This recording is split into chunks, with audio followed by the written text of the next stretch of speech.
তাকে এমন উচ্চ মর্যাদার আসন আমি দিয়েছি, এটা যদি সে অ্যাচিভ করে, বিলং করে, তাহলে তার চেয়ে শ্রেষ্ঠ কেউ আর হতে পারে।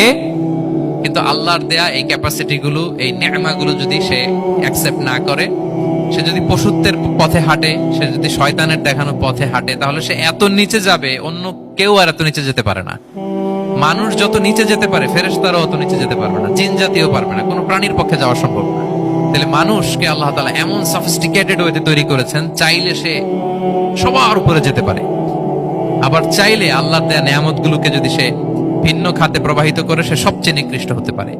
সেটাই আল্লাহ বললেন, সুম্মা রাদাদনাহু আসফালা সাফিলিন।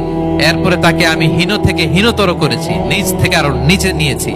সে যখন ঈমান আনে না, সে যখন সৎকর্ম করে না, সে যখন আল্লাহর শেখানো, আল্লাহর দেখানো রাস্তায় সে চলে না, সে যখন তার নফসের কথা শুনে, সে যখন তার প্রবৃত্তির গোলাম সাজে, সে সবচেয়ে নিকৃষ্ট হয়। আসফালা সাফিলিন মানে একেবারে নিচে, এর নিচে আর নাই।